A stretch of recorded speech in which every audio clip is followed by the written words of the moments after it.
Hello, everyone. It's good to see some familiar faces on the screen and to hopefully meet some new friends as the session goes on. This is the first of two sessions at this REA conference hosted by the Association of Leaders in Lifelong Learning for Ministry, otherwise known as ALLLM with three L's. Since about 2019, we've been a related learning organization of the REA, and our membership consists of those who are directors of non-degree educational programs in support of those who do ministry, whether lay or ordained. My name is Helen Blier. I currently serve as the director of the Center for Lifelong Learning at Columbia Theological Seminary, and I'm also the president of ALLLM.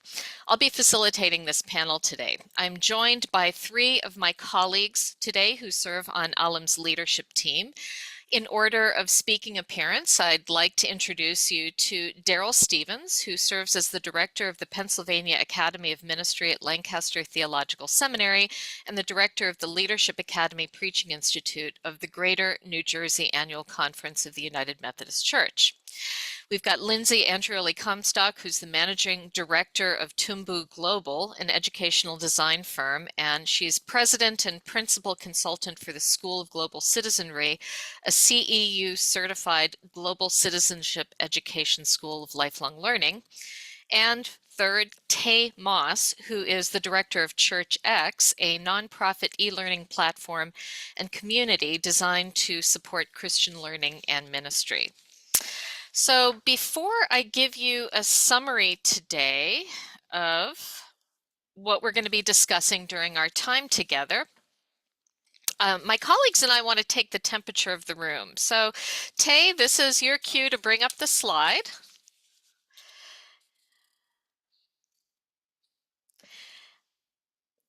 We're going to try to get a sense of what people's sentiments are when they consider AI in relation to the work they do. So Tay, could you give a word about how to use Mentimeter?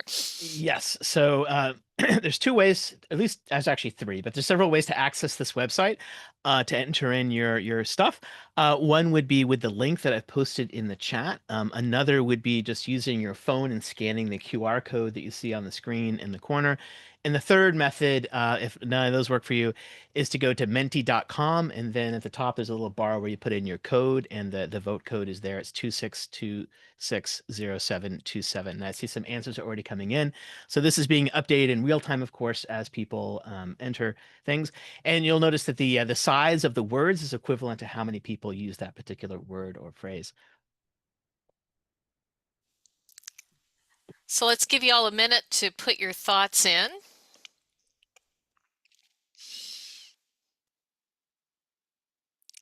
Tired.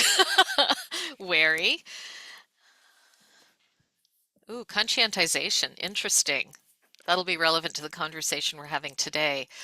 A lot of folks are ambivalent. Cautious, excited continue to be the largest words. Curious, curiosity. Hope, helpful, excitement, nervous. Apprehensive. Relieved. Oh my gosh, that's interesting. Wasn't expecting that one.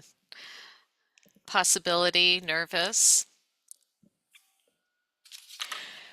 We're seeing a pretty complex array of emotional responses here that really speak, I think, both to the complexity of the issues raised by AI as well as people's feelings and thoughts as they encounter it, particularly as regards their work.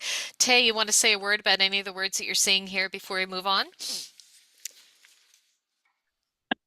No, I mean, I think that there's a lot more positivity here than I actually expected. Yeah. Which says something about how I think the nature of the discourse has shifted in the last Mhm, 6 months or nine mhm. months or so, which is just in itself remarkable that we've gone through such a shift from the kind of panic response to the kind of pragmatism that we see now. Mhm. Which changes our goal in this session a little bit. One of our hopes is to lower the temperature in the room a little bit as regards AI and its possibilities for formation for ministry, religious education, and so on. But now we see what we're going to be able to do is lean into the excitement and curiosity that people have. So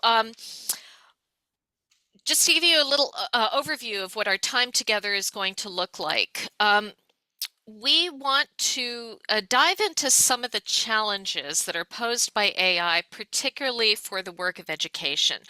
We're going to argue together today that the opportunities posed by AI, beyond the technical conversations about how to use it, things like how to build a better mousetrap to catch plagiarism. No, we can't do that. We're realizing as a community that the advent of AI forces all of us who are educators to re-examine the fundamentals of what it means to do human education. And this is regardless of whether we choose to use it as a tool in our teaching moments moving forward. So we are wondering, as a community, what distinguishes human adult learning in a world increasingly shaped by AI? And how can a reconsideration of adult learning models clarify the task and activity of education? So our panelists today are each going to lead us into a consideration of three aspects of adult education. We're going to talk about the motivation and intention of adult learners, led by Darryl. We're going to talk about assessment and evaluation of adult learners, as led by Lindsay. And we're going to talk about vocation and professional ethics, led by Tay. We, as a community of scholars and practitioners, are convinced that the root issues raised by AI are not technological challenges, but rather indicative of the human struggle to be a self-motivated adult learner who is discerning and living into a vocation in this world. Our hope is to create a space during our time together where we can have a different kind of conversation sparked by the possibilities of AI, and perhaps even lower any lingering anxieties people might have about its anticipated impact on the work that we do. Each of our panelists is going to speak for about 12 to 15 minutes, and then we're going to follow up with some open conversation that is sparked by your questions. We've got about 21 people in the room, so for the sake of keeping on track, our first preference is to ask you to put questions into the chat pod. I will be monitoring the chat pod as the facilitator. I'll be aggregating like-spirited questions and asking them to our panelists in a comprehensive way. If you've got a particularly juicy question, I might identify you and ask you to unmute and share it, so stay tuned. If our numbers are such that it merits verbal participation by our people in the room, I'll go ahead and invite you to use the raise hand function, which will bump you up to the top left-hand corner of my screen. I'll invite you to unmute yourself and ask your question verbally. But our first choice is to use the chat pod. So Darryl, we're going to start with you. Set the stage for us, and please remind us of the motivations and intentions of the adult learner. Thank you, Helen. Andragogy in an AI world, premises and motivations. What distinguishes adult learning in a world increasingly shaped by AI?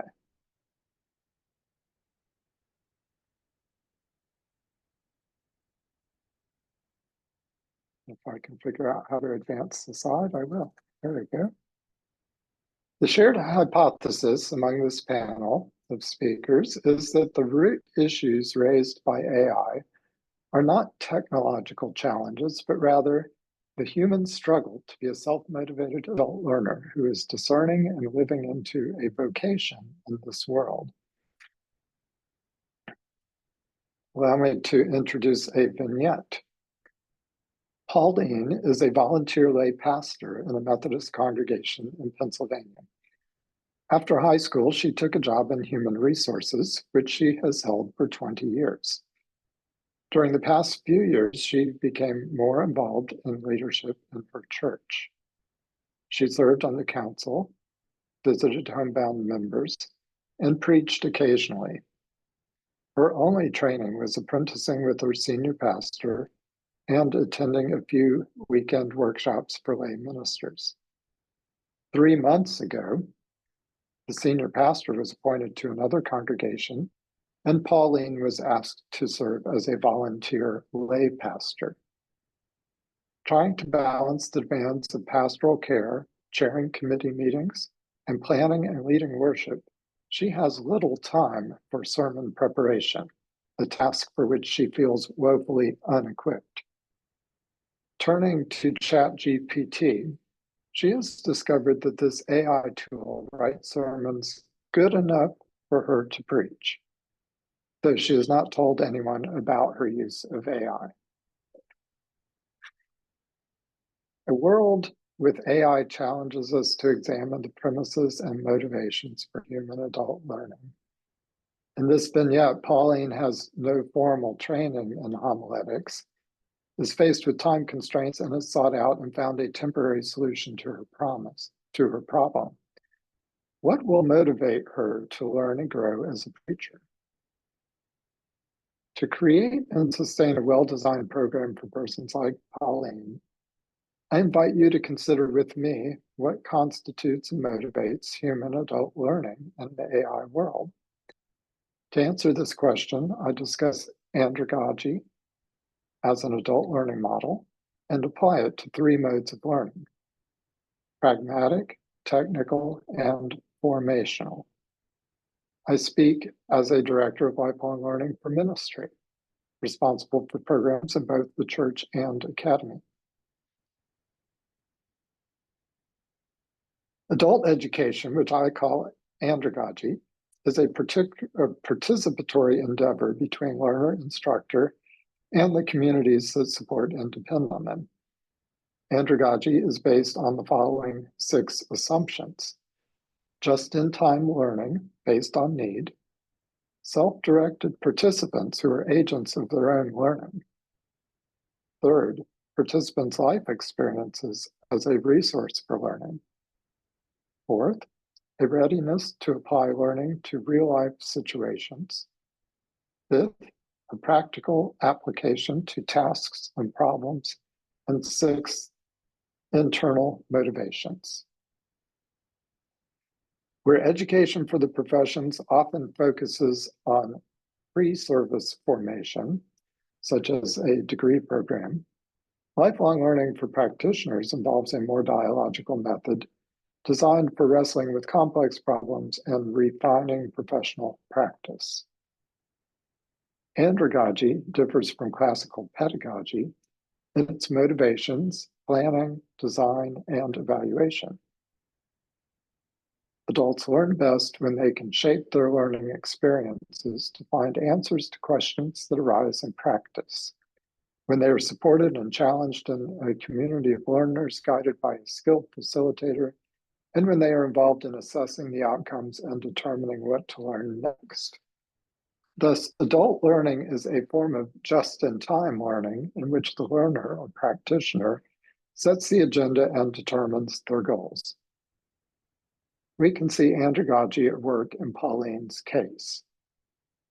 I want to draw attention to her resourcefulness and creativity as a pragmatic learner. She is clearly motivated to solve her problem of weekly sermon writing. Preaching is the basic expectation of her role as lay pastor, although she has no formal training for this task. To meet this need, she has learned to use the tools available to her, including AI. She engaged ChatGPT at her own initiative, exemplifying self-directed learning. Her experience in the corporate workplace, an environment in which AI is used whenever it simplifies a task, served as a resource for her learning. Her readiness to apply AI to a real-life situation is not in doubt, nor is its practical application to her problem. Has Pauline succeeded as an adult learner, or has she merely sidestepped the task of learning? Adult learning is a spectrum of activities addressing a range of purposes, including pragmatic problem solving, technical skills, and vocational formation. Pauline has approached sermon writing as a pragmatic problem and found a ready solution in AI. Though I must note that there are many equally creative low-tech solutions to the same problem, such as inviting a guest preacher, borrowing a manuscript from another preacher, or revising the liturgy to include music or other activities instead of a sermon. However, if she is not content merely filling a 15-minute time slot during Sunday morning worship services, She may be motivated to learn skills for sermon writing, and AI might be of use here too. But what if she is struggling to discern and live into the vocation of lay pastor? How might AI assist her in professional formation as a spiritual leader as she learns to embody the role of preacher? Each mode of learning I have identified requires different approaches, engagement, and supports. Pragmatic problem solving generally engages non-formal means of learning, requiring no program or program director. Technical learning focuses on fixed bodies of knowledge, acquisition of skills, and repetition and practice toward recognized levels of competency based on established information. This mode of learning is exemplified in the EDGE method of instruction taught in Scouting BSA, for example. Explain, demonstrate, guide, and enable. This method of technical instruction requires a competent practitioner and emphasizes hands-on interactive learning. Technical learning also lends itself to assessment via standard measures of competency. If sermon writing is approached as a technical skill with measurable competencies, both Pauline and ChatGPT can be assessed, critiqued, and rewarded accordingly. However, the use of AI for learning becomes more complicated if she is seeking not only information, but also formation, what we might call Bildung in German or paideia in Greek. Learning as vocational formation requires a different approach. Teaching for formation differs from teaching for technique. Formational teaching emphasizes creativity to promote construction of knowledge among learners, discovery to promote exploration of skills, peer support to promote integration of knowledge and skills through praxis, and mentoring to promote personal and professional transformation. The differences between pragmatic, technical, and formational learning can be illustrated by the task of foreign language acquisition. Traveling in France does not require me to understand French. Pragmatic learning can solve many hurdles of translation. AI applications such as Interpretify, Wordly, DeepL, and others can translate emails, menus, street signs, and even provide real-time interpretation through my smartphone. However, such tools have their limits, and for more complicated tasks, I may need to develop competency in French. Technical learning can be facilitated by apps such as Babbel, Rosetta Stone, Duolingo, and others. These apps teach through rote memorization and practice, rewarding and motivating the user through gamification to persevere when the learning becomes difficult or boring. However, technical learning also has its limitations. Despite drilling on practical scenarios, these AI teaching apps are one step removed from the pragmatic real-time assistance I might receive from translation apps. Furthermore, the AI-first approach of Duolingo, for example, does not prepare me sufficiently for sophisticated interactions requiring linguistic and cultural fluency. To become fluent in a language and understand it within its cultural context requires formational learning. I must be encouraged to construct meaning, explore and discover novel utterances, integrate my skills through immersion and practice, mistakes and all, and think and dream in French. In short, to really know another language requires that I become transformed into a multilingual person. Such transformational learning requires significant levels of motivation and support. And this brings us to the affective aspects of learning. Emotions play a huge role in formational learning. I quote from Ginsberg and Wojtkowski.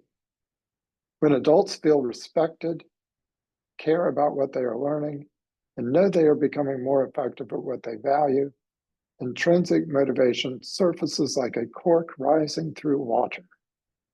End quote. Ginsberg and Wojtkowski propose 4 motivational conditions for adult learning.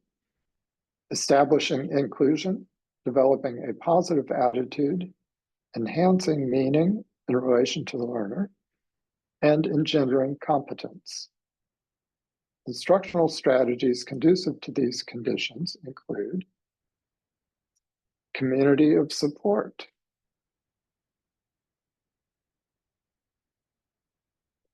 peer learning,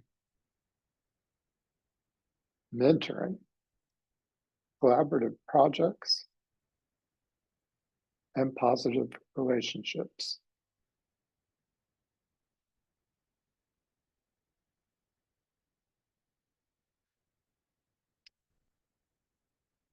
Formational or transformative learning is challenging. It may not always be enjoyable and can lead to a deep shift in perspective. For example, when learning French immersively, I may experience culture shock, fatigue, and stress. Not to mention social embarrassment on occasion, as I'm learning. Positive relationships, welcoming community, and personal narratives are motivating factors. Likewise, if Pauline decides to enroll in a seminary or other course of study for pastoral formation to improve her preaching, she will encounter similar challenges and need similar supports. Effective formational teaching and learning programs must provide the emotional and social supports necessary for transformation. Can AI provide or complement such supports? I leave us with these questions to ponder together. What is the role of AI in this form of learning? How might we use AI to enhance our human struggle for meaning and vocation? I invite us to explore these questions collaboratively, constructively, and with the expectation that we might be changed in the process.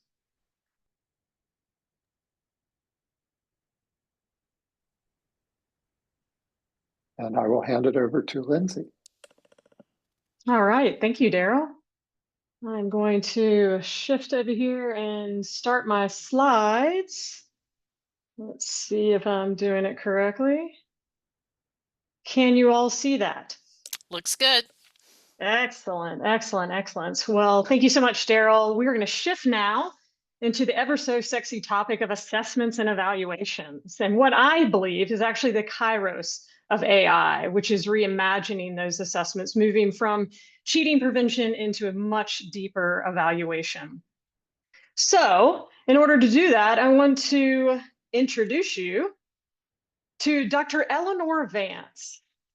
It's August, and she is staring at her syllabus for her much beloved History of Christian Thought course.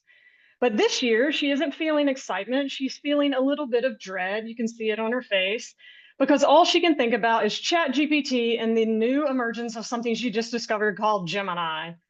She imagines students submitting perfectly polished yet completely soulless essays in response to her very evaluated prompt for a personal reflection paper. She pictures herself spending hours trying to prove a student cheated instead of mentoring them to be better Christian thinkers. Her first instinct is to rewrite her assessments and assignments, not to make them better, but to make them ungoogleable. And I am coining that word for the rest of the day, ungoogleable.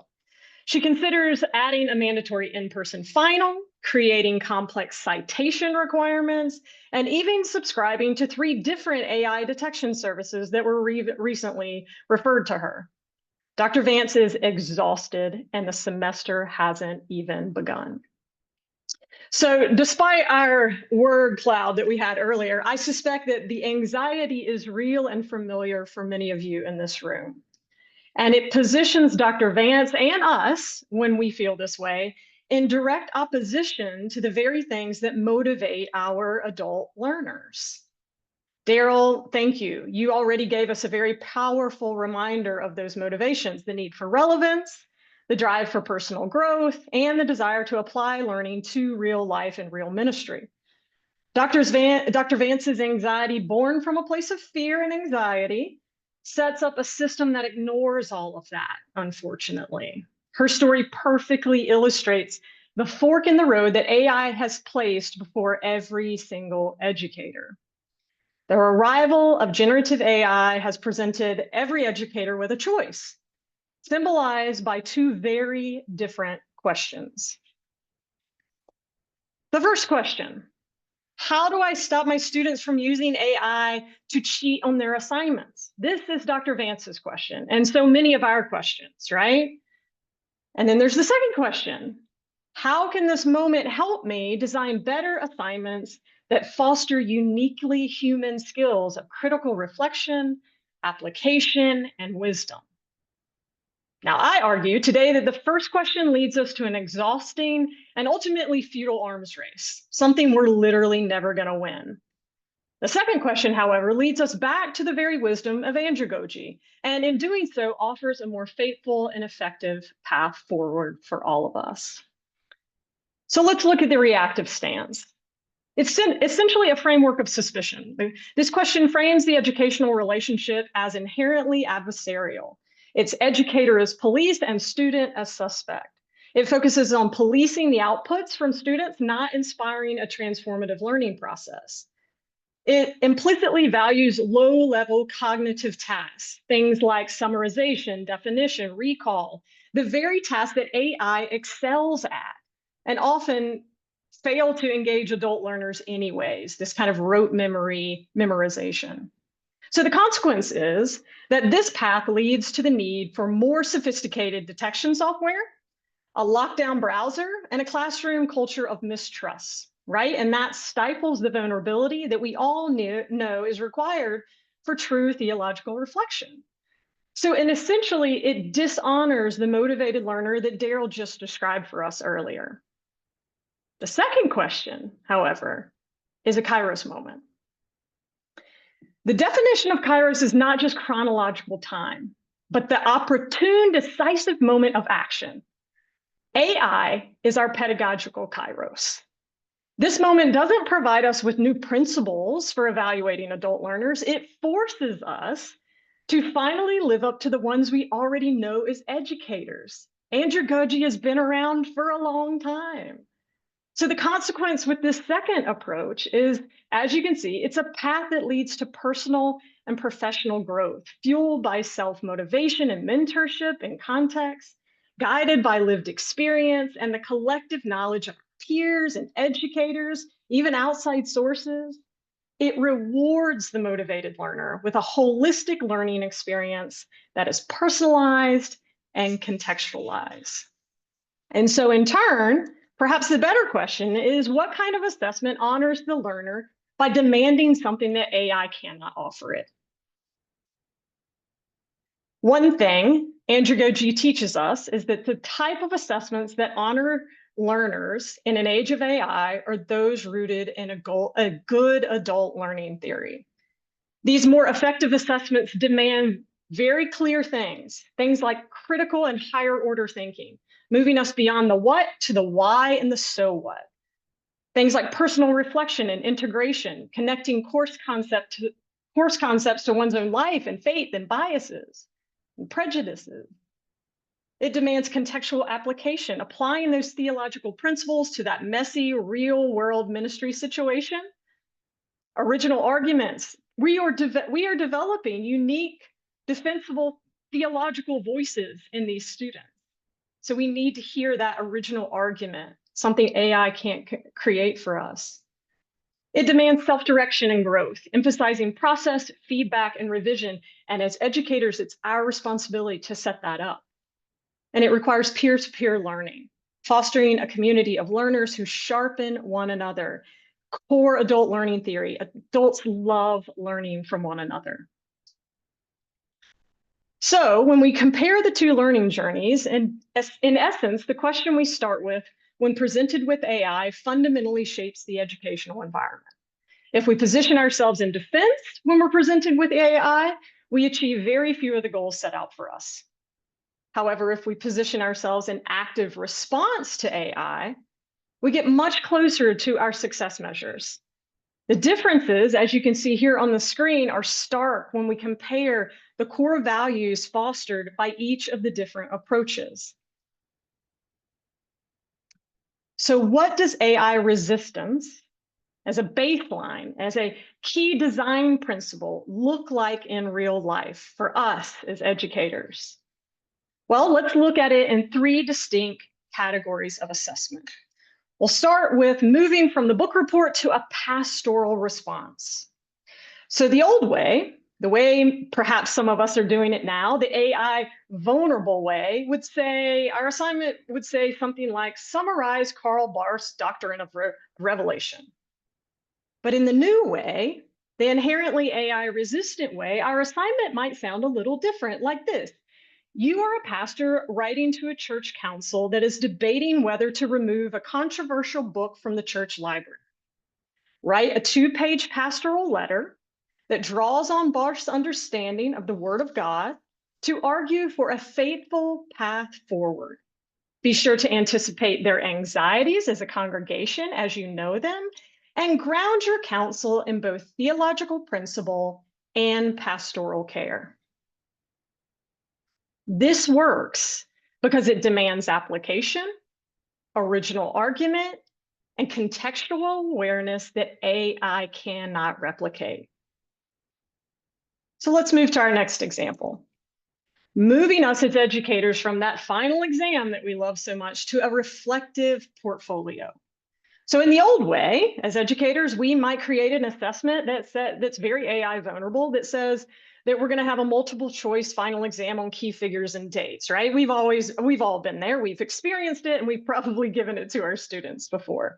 But in this new way, where we're designing AI resistance into our pedagogy, it may sound like this. Over the semester, you will build a ministry formation portfolio. For each major unit, you will select one key theme and write a 500-word reflection on how this theme challenges or informs your own vocational calling. In your final submission, include a 2-page introductory essay that identifies the most significant threads of your own growth throughout the course of the class. Now, this one works because it fosters self-direction, personal reflection, and provides growth-oriented feedback, all things that currently AI does very poorly.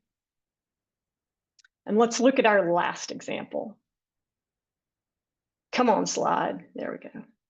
Moving from the research paper to a case study analysis. So in the old way, I, as an instructor, may present an assessment or an evaluation that's very AI vulnerable that says, write a 10-page research paper on a specific theological topic, right? Fair enough.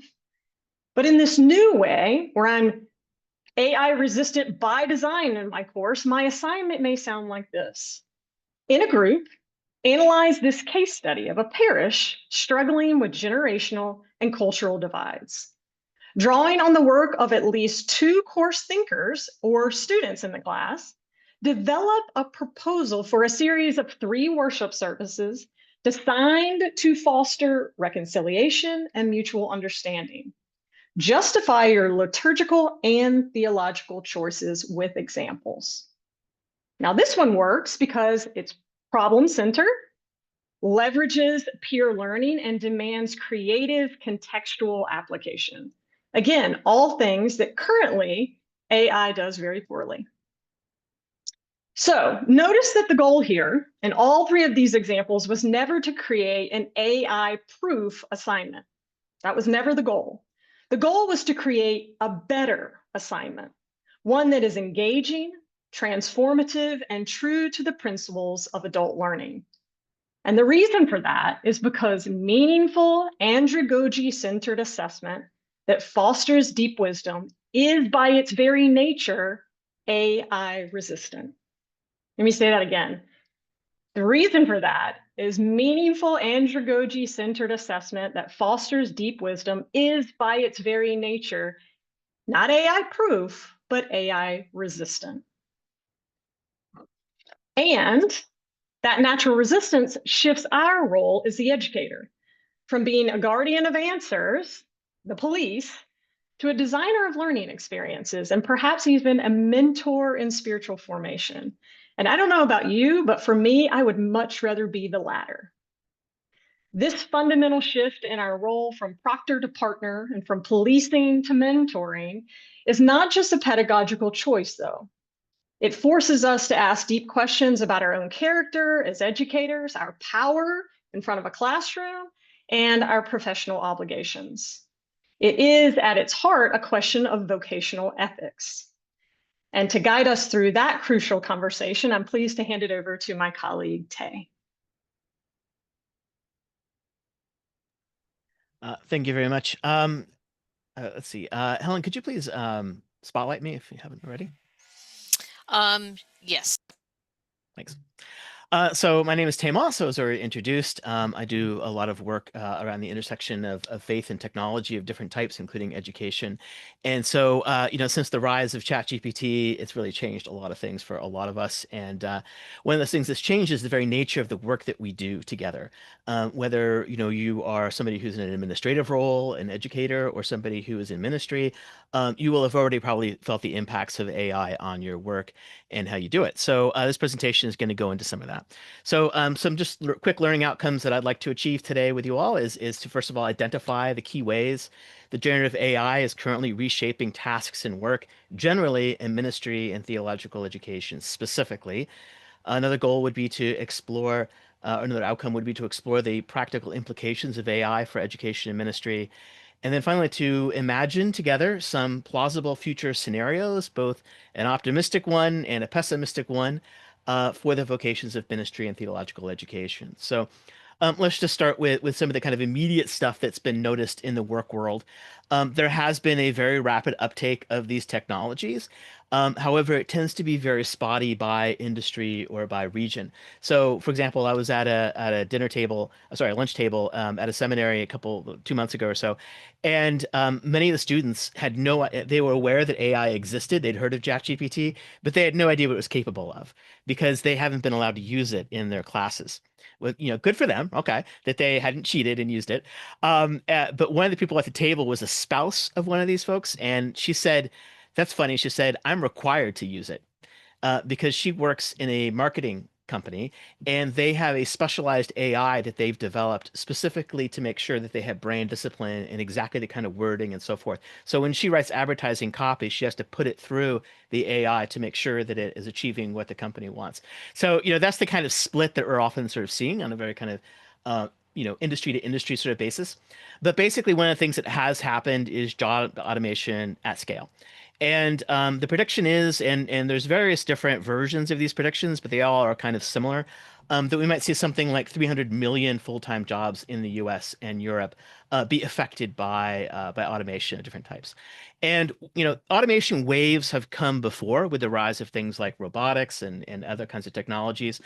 What's different here, well, one of the things that's different is that there is a bit of class overlay on this because a lot of the jobs that are being replaced were considered to be professional occupations that required more education, that had more prestige attached to them. They were white collar jobs, and now when the robots come for the white collar jobs, people are a little bit more moral outrage or something. I don't know, but at the very minimum, like one prediction is by 2030, we might see work hours going from about 21% being automated now to about 30%. So we might see like another 10% increase in automation. But one of the patterns that's emerged early so far is that what we're seeing a lot more of is job transformation rather than outright replacement. So instead of people being fired and replaced by AI, a lot of companies, what they're doing is they're just expecting a lot more from their workers. And they're expecting them to achieve that higher productivity by integrating AI tools into their work. And this, again, imitates trends from earlier automation waves where, you would see a worker's productivity start to rise as they use more and more automation tools and things until they drop off the cliff where they're completely replaced by a worker. But even in that case, by an automation, but even in that case, often that's a more gradual transition than you might expect in real life. For example, a lot of people, when they were replacing replacing hand-drawn drafting and engineering firms with computers for CAD, often they just let the people retire. They didn't actually sort of fire them. Like I know a personal case example of that exact phenomenon where there was this old guy working at an engineering firm, and the boss said, "Yeah, we're not going to fire him because he has nowhere to go." but we're not going to replace him when he retires. So the job situation is a little more complex than just a bunch of people getting fired, with some exceptions, one of which is in the freelancer community, which is often has a lot of jobs that are highly exposed to AI replacement. And an example of that is in learning design. I was on a call the other day with a learning design firm CEO, not Lindsay, this is a totally different person, in Europe, and he was explaining that he's really struggling because a lot of the companies he used to work for, that he created education for, are now using AI tools to create their educational content, and they don't feel like they need designers anymore. And he said, like, he looked at one of these products that had been created for one of the companies he used to work for, and he said it was not as good as what he and his team would make. And he confronted the CEO about that, I suppose in a gentle way. And the CEO responded by saying, "Yeah, Bob, but it's good enough. It's good enough, right?" And that's one of the things that I think we have to sort of acknowledge, is that, we have to push against that "it's good enough" conclusion and make an argument for why the human thing is the thing that we want. Whether we're the ones that are making choices around how money and resources are spent in our institutions, or whether we're on the other end of it and we are trying to provide a product and convince people that including students, that they want the human version, not the AI version. So interesting. But with all that augmentation has come new roles. There's definitely been some new roles that have been created specifically for AI enabled work. But again, it's very much variable by sector and by region. But basically, it's the ones that use routine cognitive work that are most at risk. Worker concerns and adaptations. Just to note two kind of interesting phenomenon. One is the shadow usage, where people use AI, but they don't disclose it because of either a fear of professional embarrassment or because they feel like the work they've created will be valued less. Right. And, what's interesting is, like, I did a thing the other day where I created some software using AI, and I told somebody that, who was looking at it, and it was like I could see the kind of air go, "Oh," you know, and I wanted to say to them, "Yeah, but you couldn't do it." I was able to do it because I wrote a 10-page specification, and I really told the AI specifically what I needed. And that whole language to even do that is something that's taken me many years to learn how to do. So, it's an interesting kind of thing. I can understand why people would be reluctant to share if they used AI, even when they did so using a lot of discernment and human practice. In general, one of the things with AI is you can't tell if what it's creating is good or bad unless you yourself would be able to create something of similar quality. So if you don't have the ability to create that work, then you don't have the ability to assess it either, is often the case. The other phenomenon we see a lot is upskilling. So a lot of people learning how to use these tools in a very rapid way. There aren't a lot of great guides out there, universal principles, so people have to kind of experiment and figure it out, on their own. Let's talk about how pastoring is changing. There's a bunch of surveys that show that AI is being rapidly uptaked by pastors, but it's definitely highly variable in what ways it's being used. For example, one poll by Barna showed that like 88% of clergy said using AI for graphic design is fine. And we're probably thinking of things like the AI tools that are built into PowerPoint, the AI tools that are built into Canva, these kinds of things. 78% say it's fine for marketing and outreach materials. And then now you start to see it kind of decline as you get into things like sermon prep. Right? Only 43% say it's acceptable for sermon prep. And I don't have it on the slide, but the number for those that think that it's okay to use it to completely write a sermon, as in Darryl's example, is something like 12% or lower.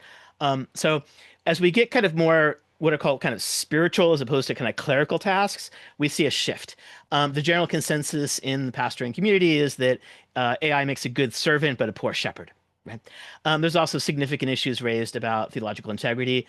If one of the main things that we are doing in our role is not just dispensing knowledge and performing ritual, but it are actually people who kind of represent an authentically lived Christian life, then they need to be kind of our words. They're the authentic witness of that. Like refer to Charles Taylor if you want to know more about authenticity. So all right. So relational and ethical challenges. The erosion of relationships. When you're using AI to write that quick email, does that mean that you have kind of less surface area of your interaction with that parishioner? Maybe. Authenticity and trust. If you're not disclosing, your use of AI and things like sermons, does that mean that people are going to become suspicious or kind of have a hermeneutic of suspicion about your content and wonder whether that story you tell is really a real story, or did you have AI make up that, or what? And of course, scams and misinformation. become more rife. And these also are things that clergy are having not only to deal with in their own occupation and vocation, but also increasingly questions that are raised by the larger society and by their parishioners who want, guidance about these issues. There was a survey of Gen Z members of congregations recently that they asked a question like, do you want to, do you want to hear more about AI from the pulpit, essentially something like that, or would you want to see more ethical guidance about AI? And like this score was like 60% or something. Like the Gen Z people and other people that are being affected by these technologies do want to hear a Christian witness to their ethical use and so on. The shifting pastoral role. So in theory, we see this focus, shifting a little bit from bureaucratic or administrative tasks toward more relational tasks, more contact with parishioners and so forth. You also see the possibility of AI-driven outreach, which could make it possible to reach communities that were not previously being reached. And those could be across not just language divides, as was mentioned earlier today, but it could be under, kind of other divides like cultural divides. For example, AI is really good if you want to take like an entire sermon that you've written and then dump it into ChatGPT and say, make a children's talk version of this. That, it can do that kind of like context translation very well. And of course, another, AI-driven access to info. Doctors have been used to this for a while, where people come in and they've already Googled their symptoms and they come in with a diagnosis already in mind. And the doctor not only has to explain the diagnosis, they have to justify their explanation of it. They have to sort of validate. I mean, I've literally had doctors pull a volume off a shelf and show it to me. And I have to say, no, it's okay. I believe you, right? Because somehow they feel under this threat, of the accuracy of the information. And I think pastors are feeling that pressure too, as anybody can just pull up ChatGPT and ask any kind of questions. Changes to education for ministry. We've shifted as we heard in the or saw in the word cloud, from an initial panic over academic integrity towards a kind of pragmatic acceptance and adaptation to this challenge. As Lindsay and Darryl have said, we're seeing a rethinking of educational goals towards the kind of critical human skills that AI is not yet good at.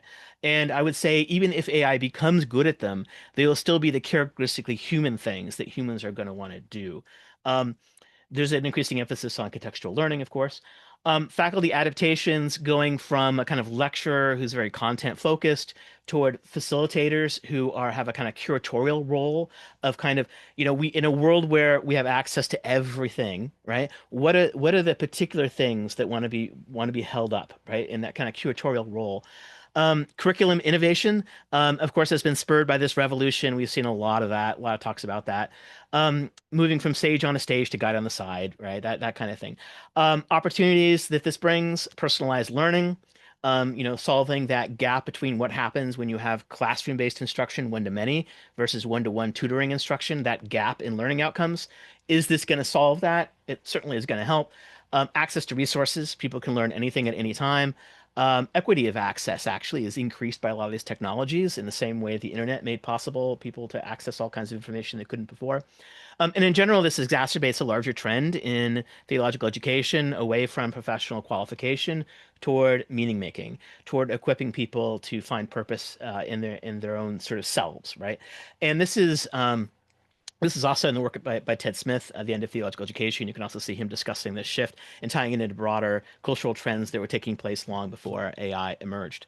So I'm gonna end with two scenarios basically. The first one is the yikes scenario, the doomsday scenario, where we see a massive erosion of roles and jobs, where the work that traditionally pastors did becomes devalued because there's an app for that. Right. So spiritual formation, no problem. I've got my little, application here that's going to be my personal little Buddha bot that's going to like show me how to be a better person. Right. And why do I need to interact with a person? That could be potentially awkward. Like the AI is going to make me feel good all the time. And this is actually one of the dangers of AI, that it is so good at being persuasive, and it's just going to get better at telling us the things that make us feel good. Right. So are we going to end up in this future on kind of hover couches, like in the movie Wall-E, drinking soda and watching TV all day? Right. That kind of post-scarcity, the worst version of the post-scarcity economy, maybe. An erosion of authenticity and trust in pastors and educators in general. There's various ethical and theological pitfalls that could be fallen into in this scenario. Doctrinal confusion, increased social stratification. lack of coherent theological response. So what do we mean by social stratification? Like there could be a scenario in the future where because AI is good at doing many human occupations, it could be that you could just almost have access to an AI doctor. And to get a human doctor, you actually have to pay extra. Like that's a premium service. And so in that version of the future, the rich people are going to have plenty of human contact. And the poor are going to be, kind of isolated and just have the AI interacting with them. That kind of thing in this scenario one is a possibility, and as well as the inability of the church to respond in a meaningful way to create a kind of theological counterpoint. And unfortunately, in the church's history, you can see that it's often quite slow to react to social changes, and I could name a bunch of them that it's been slow to kind of come up with a coherent response to. So watch out for that. Teacher and student de-skilling. Just the idea that if people aren't practicing some of these cognitive skills, they may lose the ability to do that.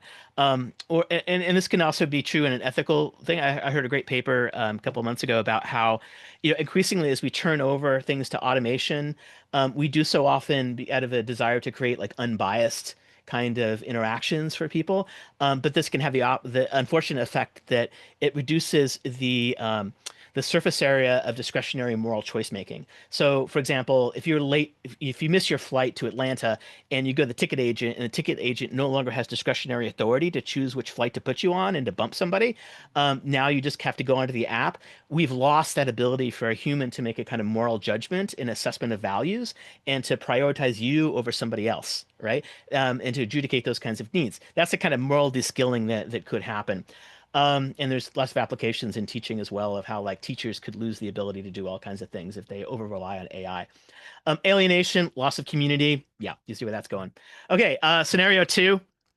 Sorry to go through this so fast. It's just, you all are smart people. You can hang. All right. So pastors and teachers in this scenario are freed for deeper ministry. Automation shifts the focus to people, from people, it shifts the focus of people to people, right? Toward more mentoring and care, less filling out paperwork and doing drudgery and more actually like being creative and awesome.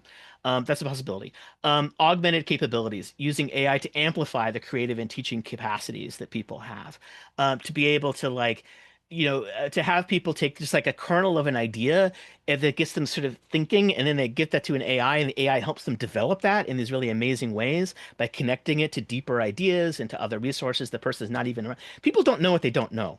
Right. So if you give them an AI and they have that ability to take what they don't know and pair it with something that does know, like maybe you get something really great. Global reach and inclusion, technology as a means of extending ministry to all nations. Yeah, absolutely. The proliferation of ministry resources that this could bring is amazing. And of course, the enhanced personalization. But what's important here is that there needs to be an ethical framework that guides the AI use, and there needs to be some parameters around it that we as a society have to agree on. A good example is like, how do we start watermarking stuff that has been made by AI to kind of market as AI. I mean, sometimes you see that, and, people will say AI generated, but that needs to be something that becomes a kind of norm in our society. And the same way as a society, we need to decide on some ways to authenticate things like images. I can imagine applications of things like blockchain, where you might like when Getty takes an image, that they've taken at a political event, they may watermark it with basically a code that it would allow people to track the provenance of that image back to Getty. That this is the genuine image that Getty made on this date at this time with this camera by this photographer, right? That kind of level of authentication might become necessary as a society, and we as a church could take some leadership in kind of saying, no, we need to have systems in place where people can certify the authenticity of things. But AI could become a really helpful co-creator of innovative yet profoundly personal ministries of all kinds, in both teaching and in the church congregational life. So some broad implications, and then we'll move on. Navigating between the fear and the hype. You do see in some discourses, AI is not useful, blah blah blah. Baloney. No, AI is incredibly useful and powerful and capable already, and it's only going to become more so. But yet we also need to preserve the human core and be able to pull out what are the values. Like, for example, if you as a teacher have invested your self-worth in being the smartest person in the room, I got news for you. You were never the smartest person in the room, right? The answer was always actually in the students anyway, right? The true learning. So, well, now, you're definitely not the smartest person in the room anymore, when the AI comes along. So what are you right? You're the person that facilitates, creates this relationship. You are a person who loves and is loved. You are a person who's made in the image of God, you know, et cetera. So that kind of vocational shift is really important. Um, Continuous upskilling and discernment. These things are changing very fast. Proactive policy and dialogue. Yes. The visions of the future, we need to be cultivating those in our minds so that we can direct the future towards that. You know, what does it mean to live in a post-scarcity economy where we have ubiquitous access to cognitive resources? You know, what would that be like? You know, what would human purpose look like if it was unmoored from utilitarian concerns of economic production? You know, but it's not going away. This technology is here to stay. It's hugely transformative, and it will be so in every occupation that is in this room. So that is my talk. I think I'm going to hand it back over to Helen. Thank you all very much. Thanks so much, Tay. We've gone from a review of what good andragogy looks like, the principles of good adult learning, its motivations and intentions. We've moved into, so what does that mean for assessment and evaluation, which of course raises questions about what the objectives of our teaching learning encounters are. And now we've taken a look at what this means for the people who are in our teaching learning experiences, what it means for the lives that they would live, what it means for our own sense of vocation as educational professionals or people who will be doing this kind of formation on behalf of other people. So I got a couple of questions, team, that I've called from the chat. Other folks, if you could please put your questions or thoughts, even observations you want to have folks comment on in the chats. The first one asks about andragogy. Is andragogy self-paced learning in a continuing education context? What is the shape of andragogy? So Darryl, since you're the one who kind of led us first into this conversation, I'm going to go ahead and spotlight you and ask you to respond to that.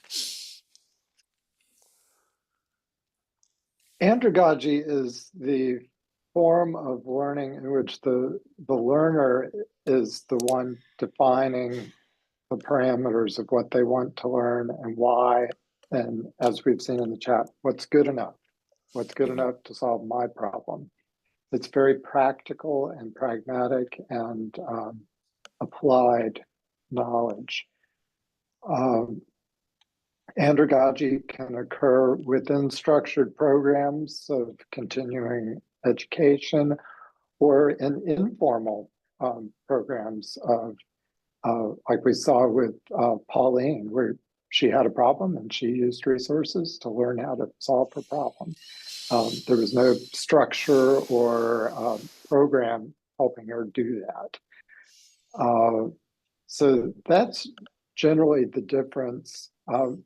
One way that I describe it is I used to teach high school, and the bane of high school teachers is when the student says, "Why do I have to learn this?" In adult learning, you never encounter that question. People simply don't seek out resources that they don't want to learn. And that's the primary difference, is you are subverting the question, why do we have to learn this? Because the person only shows up because they want to learn that. This raises some really good questions. I was thinking when you were talking about the bane of high school teachers, having been a high school teacher myself, there's this funny cartoon that had Jesus doing the Sermon on the Mount and a bunch of the disciples in the audience raising hands and saying, is this going to be on the test? So clearly, you know, they were not operating out of good andragogical principles as students, which of course, which raises interesting questions, like what is the posture our students come into, our participants, if you will, come into our teaching learning moments with? Do they come with the expectations of being an adult learner who's motivated by these things, or is there something else? This is something that we confront, especially in educational programs that are designed as a means to an end. Like you have to go through this credentialing for you to be able to achieve this this benchmark, this professional status. So yeah, Darryl. If I can just add a little bit to that, here's a question for us. If a master divinity is a means to an end, which is credentialing or ordination. Mhm. How well does the Master of Divinity actually equip students to become adult learners? And how much does it actually impose a student pedagogy model rather than an andragogy adult learner model? Oh, you've just gone and opened a can of worms there, haven't you, Dr. Stevens? That actually raises interesting questions. I'll open that up to the rest of my colleagues here. So, your thoughts about the way our educational contexts, many of us work in theological schools. To what degree do the institutions within which we work operate out of good andragogy principles that may embrace the best of AI that we've been talking about? Tay, Yeah, is that one of the best places to look into this research would be Deborah Jin's work at ATS. She's done a lot of work trying to map what do clergy report as being the skills that they use versus lining that up with what's actually done in theological education. So she's written a bunch of papers and stuff about that. You can access that on the ATS website. But one of the things that I noted, like I have a friend who teaches theology, and he's shifted to doing instead of doing papers where people write traditional kind of doctrine papers, to doing oral exams. And the trade-off for him is that the oral exams are a little more time consuming to do as an assessment activity. However, what he's doing with these students, where they have to walk into his office and explain some doctrine that he asked them about or whatever, is actually much closer to the work of what pastors actually do with their theological backgrounds. Yeah, that's actually what you do. Like you're standing there and somebody comes up and they say, "Well, what about whatever?" And you just got to answer it, right? Based on what you remember from your seminary class that you had with Dr. So and so 20 years ago, or what you've read since then. So I think that that shift is actually happening, and I think that that's a shift that even predates the rise of AI. Actually, the people as society has changed, people's expectations of the MDiv have changed as well. Yeah. Thanks for bringing up Debbie Jin. Patrick just asked about spelling her name. I've put it into the chat. We'll also be hosting Debbie Jin at an ALLLM webinar talking about the workforce study as well in a couple of months through ALLLM. So Lindsay, going to put you in the hot chair here. A couple of folks tried your pastoral counsel letter in Magisterium AI and other platforms, and they said it actually produced a good enough response. What do you think? Yeah, that's the question. What is good enough? And who is good? Who is it good enough for? And I think, again, I go back to the idea was never to create AI proof assignments. It was to create AI resistant. And so what happens is very similar to what Tay was talking about, is if they're going to engage AI, now they have to craft much more complicated and descriptive prompts that actually are engaging critical thinking skills in a different way. And so at the end of the day, there's a question in the chat about practical theology. And so, theological education, we're constantly going through this iterative process of action and reflection. And so there's an action and reflection even in that scenario where they're having to go back and say, okay, is this good enough? Does it address a practical theology moment for me? Because what that response from AI is doing is generating some sort of practical response that's not authentic to the student. And so they're saying, is it good enough to pass by the instructor? And at the end of the day, we can't create AI proof. Even with AI detection, it's not 100%. You can pay thousands of dollars for AI detection software, and it's still not 100%. And so at the end of the day, we also have to lean on the fact that adult learners, and I say this hesitantly, adult learners are choosing how much they want to get out of the time they're spending as well.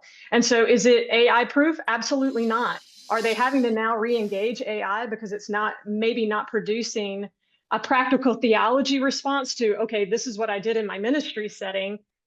Now they're having to engage AI. And so that's why I go back to, and I think I said it in the chat at one point, is that we do a disservice at this point, I think, with the evolution of AI, not having an AI policy in our institutions. And that AI policy can't be no, no, no.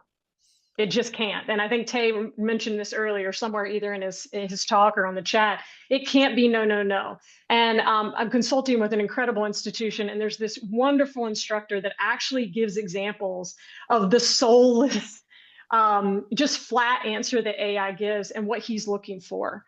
And then he talks about, and if you put that into AI, it's then going to create this, and I'm going to see that too.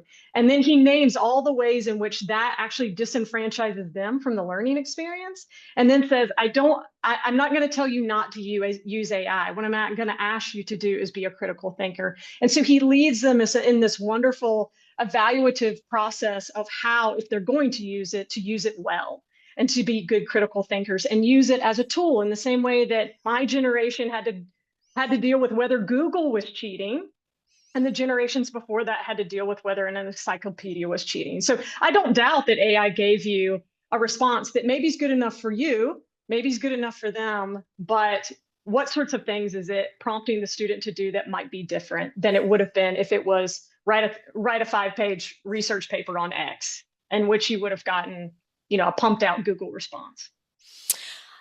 At this point, it seems appropriate to ask Jody if you could unmute. You wrote a great comment in the chat, and I'd like you to fill that out a little bit more, because I think it really addresses all of the things that we're touching on right now, what the motivations are for learning, what the cycle of learning should look like, what our goals are, especially given the kind of education that we're trying to do as religious educators or in the interest of forming people for ministry. Jody, are you able to unmute and talk to us? Hi, I hope so. Can you hear me okay? Sure can. I get in trouble, Helen, for posting in the chat. So yes, you do. And I'm happy to put you in the hot seat. I have been doing some thinking lately in our space and other corners around the cycles that I seem to see everywhere. And so I've been trying to put them together. So those of us obviously trained in theological education and pastoral ministry are familiar with the pastoral cycle. Stephen Bevins, for example, has several versions of that in his models of contextual theology. As a educator and institutional leader, I've also been trained in the Plan, Do, Study, Act cycle, which is the improvement cycle you may be familiar with or not, but it emerges out of actually Toyota Corporation originally as a way to continuously iterate both their practices and their products toward, better and better versions of themselves. And then was eventually adapted. It actually emerged about the same time as the pastoral cycle. I don't know what was in the air or the water at the time, but emerged about the same time. And it continues to be used in any number of industries for how to be both reflective and active in improving whatever your industry work happens to be. And then I recently, in doing my my doctorate in education, learned about the Maguire's arch, which is another example of this. Just how can we illustrate how in a classroom, for example, a course or even with a particular assessment, you might invite students into this practice of acting and reflecting. And the Maguire's arch is an example of that. So anyway, I say all that to say, I really feel like the point of education, as Dr. Stevens was leading us off around in the beginning, has to do with this very thing, that really at the root of all we're supposed to be doing has to be forming ourselves as critically reflective, spiritually reflective thinkers, forming ourselves and also helping form our students or our congregants, etc. And so anyway, I find these kinds of cycles helpful for wrapping that sort of thinking around, if that makes sense. Your comments raise some interesting questions related to one of Tay's observations of a shadow side of AI, or let's just call it, without value-laden language, a consequence of AI, the de-skilling of workers. So Tay, in light of what Jody is talking about here, this action, reflection, deepened wisdom cycle, what become the new skills that are unique to us as human beings, given what AI is able to do and the potential de-skilling of people Yes. with its improved use? Yeah. Okay. So, you used to hear about people taking prompt engineering courses or instruction. The new version of that now is context engineering, right? Because, as the context windows of these models have risen, has now the possibility that you don't have to just put in like a little prompt. You can put in entire sort of code bases. You can put in entire novels and things like this into the AI as a kind of context, which it uses that didn't answer your reply. So now it's becoming this kind of curatorial role of like, what is the context here? for this ministry or for this thing that's being created. And just a quick example, like you could take like writing samples of your own writing and put it into the AI as a context and say, in using this kind of a voice, explain this concept or whatever. But I think that that is kind of a new skill that's being developed, this kind of context engineering. And it goes to a principle of the specificity of the incarnation and the scandal of the particularity of Jesus's incarnation, right? Like, why did that context matter? Right? Why then? Why there? Right? And we might say the same thing of ourselves. Like, what is the context that matters that makes me? Like, why am I myself? I am not myself because I just kind of sprang out of Athena's head like this, right? Like I'm this way because of a rich sort of ancestry of people who were influenced by their ancestors. Because I live on this particular land in, on the basically on the shores of Lake Ontario. I mean, there's all these sort of things that make context, right? So I think that that is kind of one of the new kind of theological directions that we might head is towards getting people to not think of their education as being this general thing, like you're going to become a master of divinity, but rather a master of your divinity, like your context. What thinking is being sparked for the folks in the room about their own contexts and what this new skill set, this deepening skill set means for their teaching and learning? We've got a really great conversation going on in the chat. I'd love to have you put some of your observations regarding what we are talking about in the chat to help enrich the ideas that we're sharing here. So many good questions have been sparked here. So I'm thinking about Tay's yum scenario rather than the yikes scenario. We've already gone and lifted the lid off the can of worms regarding graduate level education and formation for ministry. So what I'm wondering is what impact would this have on our ministry formation processes in higher education and the curricula that are developed within those educational programs if we were educating towards Tay's yum scenario? And I'd love for Darryl, Lindsay, and Tay to weigh in. You can just go ahead. We're talking about people who are deepened learners, who are masters of their particular context, as Tay has just described here, people who are motivated to be lifelong learners. What are your thoughts about this? Lindsay, Darryl, Tay. Or as Israel said, decommodifying learning in the chat here. Lindsay. I mean, I have some mixed feelings because on one hand, isn't that like, that's like the Kairos moment, right? To have those super highly motivated learners that want to be there and they want to challenge themselves and all of these things. And then, I turn to the news and find out that there was an entire graduating class from a university like in Illinois or somewhere, I don't know, somewhere Midwest or something.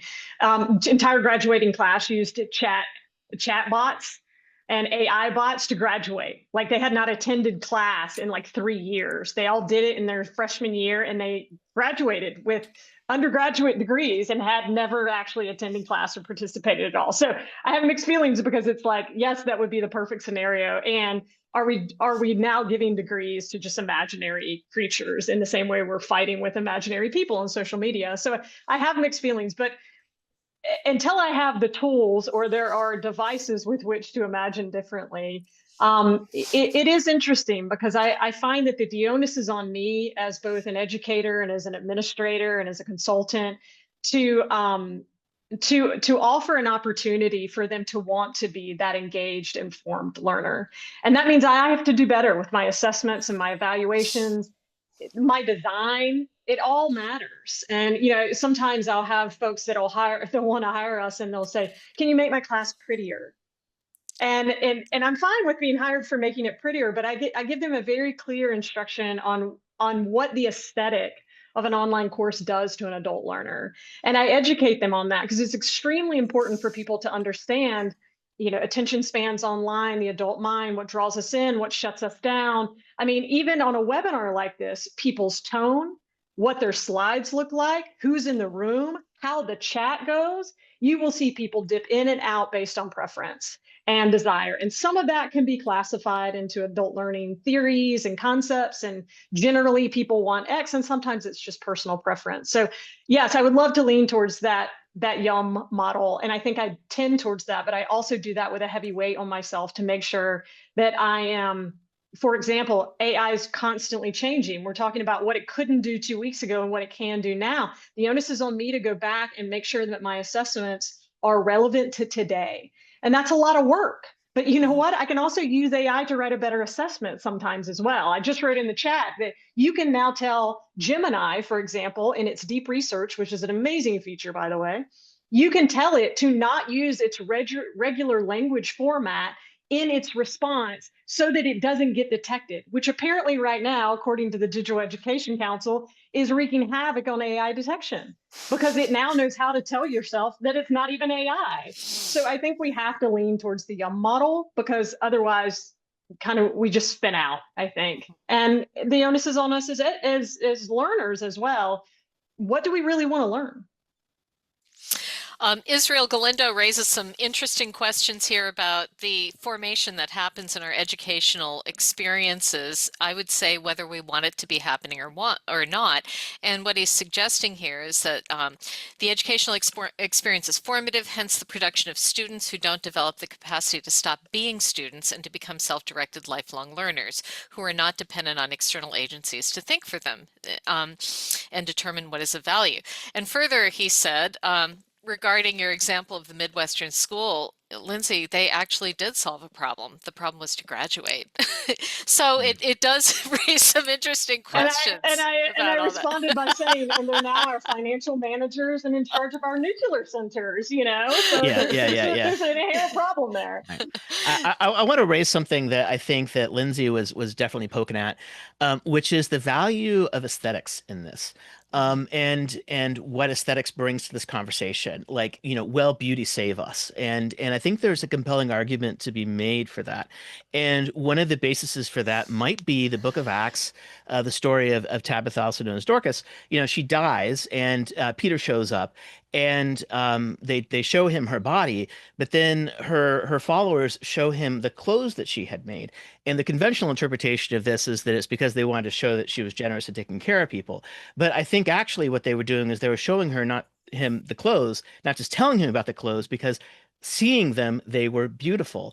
And something about the craft this woman had used expressed something through her aesthetics, through her craft, that is now unavailable to us because it's filtered through logos and text. And, you know, if that's true, that the gospel can be conveyed through making clothing in such a powerful way that it creates this resurrection experience where Peter resurrects her from the dead as a result of this, you know, art that he sees. You know, that says something about the profound connection between our human creativity and God's work of regeneration in the world. And I think that, you know, if we can lean into that aesthetics too, and we can teach people, we can cultivate the taste in people for the human-made thing over the AI-made thing. Like if we can teach people that they really want the human stuff, even when it's like imperfect, even when it has the edges. It's like the difference between an antique piece of furniture that was your grandfather's desk and a thing from IKEA. The thing from IKEA is disposable, it's cheap, it's very serviceable, but you know, it doesn't have the story attached to it. It doesn't have the context, or back to that incarnational principle. So I think aesthetics here might actually be a really powerful tool to bring us to the values that we want to inculturate in our students. Sounds like you're pointing us all to Little Hans von Balthasar in our reading with aesthetics and a reclaiming of beauty. Mary, you've got some really rich questions and comments. I'd love for you to unmute and just respond out of your generative ideas in the chat pod to the group. I've been thinking, Tay presented yesterday too, and one of the things he did in his presentation yesterday was explore some conversations that happened in a chat bot they put together.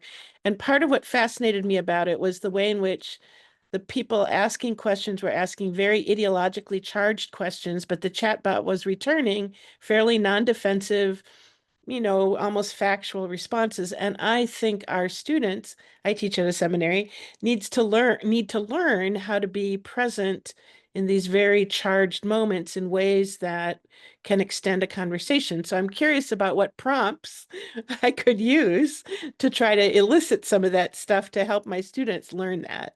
So that was the first question.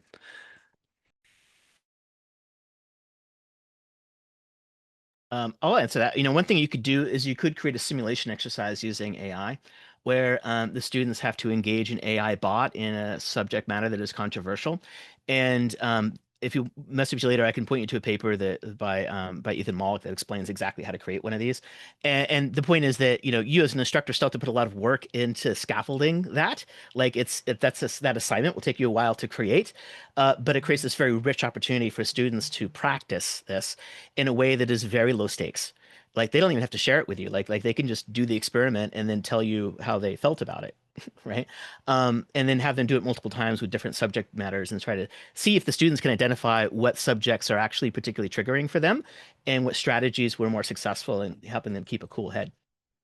Can I just follow up on that to say that it seems important to me that in doing that, I would want a bounded space. In other words, you had the Episcopalian content there, because I think there's a lot of stuff out there just on the net more generally that could lead to, in fact, a bot being fairly ideologically charged. So, I mean, I will text you for the paper because I really want the paper. And I very much want us to think about these different ecologies of data that we're drawing on, right?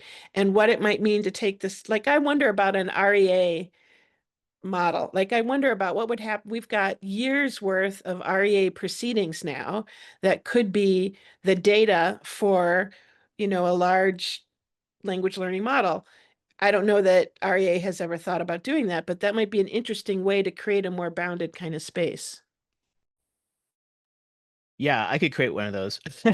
I know all about how to do that. I've actually talking to another organization that has quite a lot of this kind of stuff, content, and one of the problems they're trying to solve is the retrieval problem, you know, which is a fairly low stakes. I mean, it's a fairly low fruit to pick, but just people can't find the stuff they're looking for anymore, right? Because all the information has gotten flattened so much, you know, and simple forms of search. Unless they're very sophisticated, usually have a hard time understanding what people are really looking for, right? So yes, to the context and the importance of creating that. This has been a great discussion. We're getting close on time now, and as a way of leave taking our group here, Tay, I would love for you to put up the Mentimeter one more time so that we could have folks respond to it. You're all familiar with this process. Go ahead if you could also drop the link into the chat. After our conversation, what are the emotions that you feel when you consider AI in relation to the work that you do?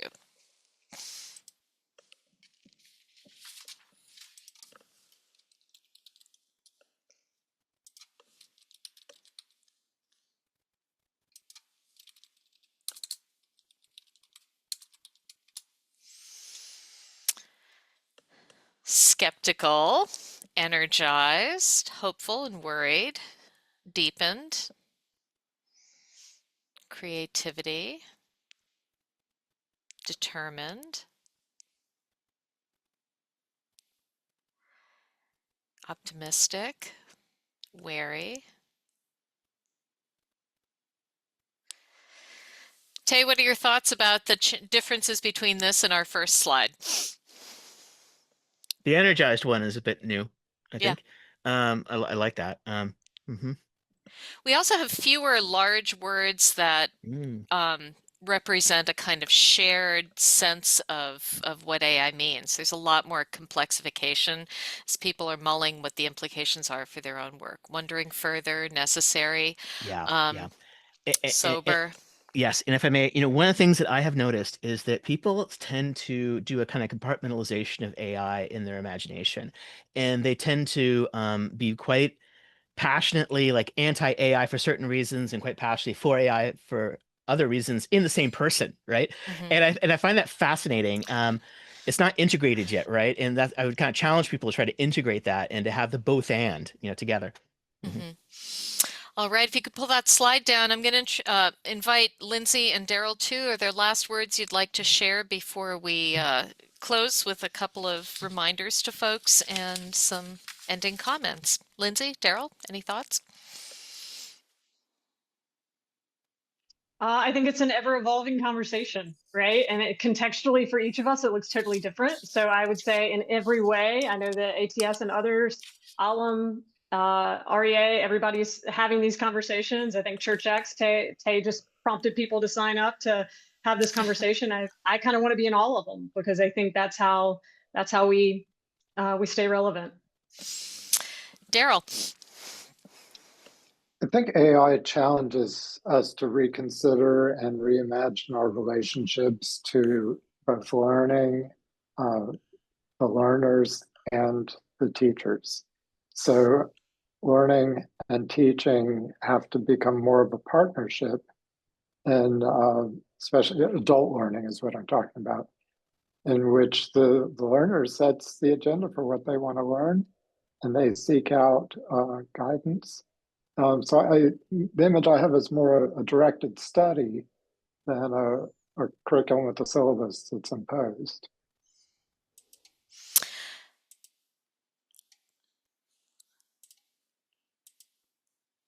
I want to thank our panelists for sharing their wisdom, and I want to thank the participants too for weighing in both in the chat pod and in our give and take during the Q&A. This has been a great conversation. We could go on for a lot longer. We're going to invite you to stay in touch. And ALLLM, these are the kinds of conversations we have on a regular basis, and we've got a whole year's worth of programming coming up that addresses some of these very issues around adult learning, around assessment, around AI, and the conversations that we're having around this sort of stuff. As an organization committed to lifelong learning, the center of what we do is informed by good andragogy. So please stay in touch. You can use the QR code to get to our website, or you can just navigate directly to ALLLM, that's 3ls.org. You can email us if you've got any lingering questions that didn't get addressed. Lindsay is going to be monitoring the email and forwarding the questions and comments that people have to the appropriate team members who could respond to them. And I have been instructed by Alex, who is our IT support for this, to remind them to fill out the feedback form, which I believe should have been plopped into the chat pod.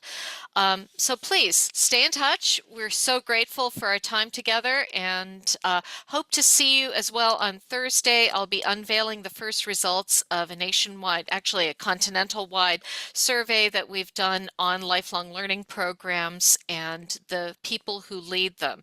I'll be leading that conversation on Thursday. Thanks so much, everybody.